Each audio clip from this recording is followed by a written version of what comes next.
ازيكم يا حبايب قلبي، عاملين ايه؟ اللهم صل وسلم وبارك على سيدنا محمد. تعالوا بقى النهارده هنتكلم عن موضوع مهم جدا، وناس كتير بتسأل فيه ان هي ازاي تفرق ما بين ذكر الوسط والنتاية. الموضوع ده بيحير ناس كتير، خصوصا اللي لسه مبتدئين، عشان ساعات الاتنين بيبقوا شكل بعض، هما اصلا بيحيروا. بصي يا ستي، ذكر الوز دايما جسمه كبير وعريض عن الوزة.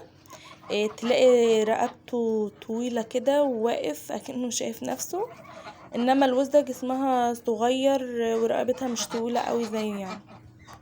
بالنسبة للصوت، ذكر الوز بيكون صوته تخين كده وواضح، لكن الوزة بيكون صوتها ارفع شوية. يعني لو انت عندك وزة بتعمل دوشة في البيت، الغالب انها تكون انثى.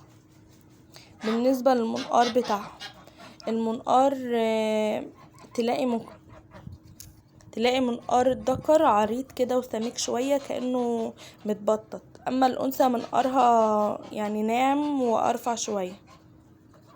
وبالنسبة للذكر دايما تلاقيه عايز، يعني تلاقيه ماشي قدام كده، لو دخلت عليهم تلاقيه اول واحد يهاجم عليكي ويعمل نفسه كبير كده.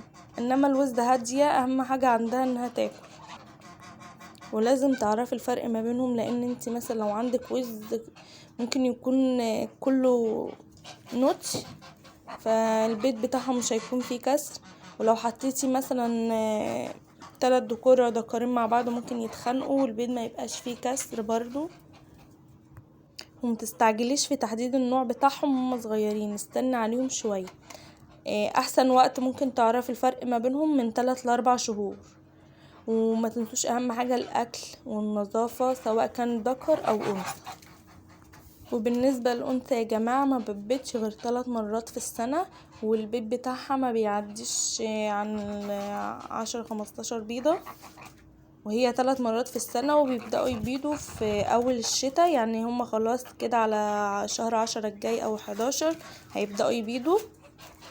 والذكر لازم منحرشه كل لما يجي يبيضوا، يعني كل سنة لازم نحرشه. انا كنت عاملة فيديو هنزله لكم، الفيديو اللي بعد ده على طول، ازاي تحرشوا ذكر الوز عشان يبقى فيه خصوبة عالية وكده.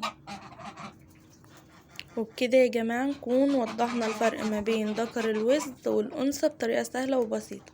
لو عندكم اي سؤال او موضوع عايزين نتكلم فيه اكتبولي في التعليقات، وما تنسوش تدعموني وتشتركوا في القناة عشان يوصل لكم كل جديد. مع السلامة.